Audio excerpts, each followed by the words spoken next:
yayenelizwi lakhe alikho kuthi masithandaze. Nkosi yami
amazwi awonwabisayo awathethayo umsindisi wethu Kristu kubo bonke abaguqukela kuye ngenyaniso.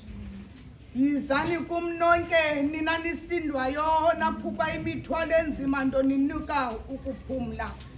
Yivani ke namazwi athethwa nguYohane kwisahluko sesithathu ivesi ye-16. uThixo walithanda ilizwe kangaka wanikela unyana wakhe zele yemnye ukuze bonke abakholwayo kuye bangabhubhi kodwa bazuze ubomi obungunaphakade. Kanti yivani nokuthethwe nguPawulo sathi linyanise lizwi lifanele kanye ukwamkelwa elokuba uYesu Kristu weze emhlabeni ukuze asindise aboni. Kanti ke yivani nokuthethwe nguYohane athi ukuba umuntu yona sinaye umthetheli ubawo uYesu Kristu engolungileyo osisizi sezono sethu. Amen, amen, amen. Amen, amen, amen, amen.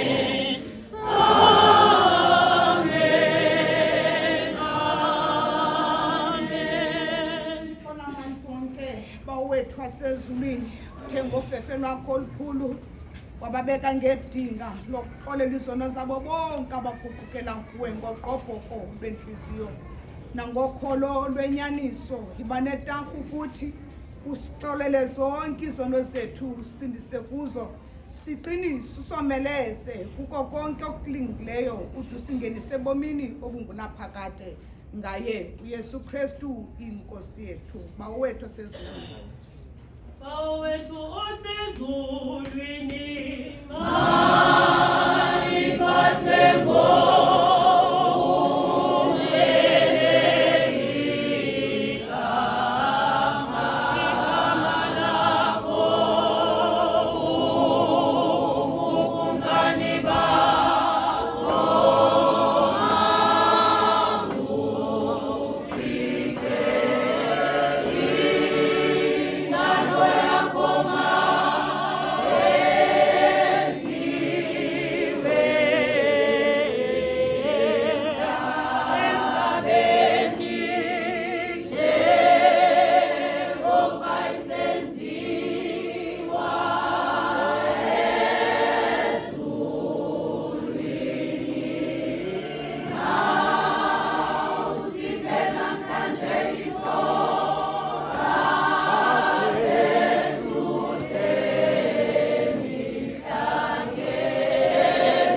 ngemilomo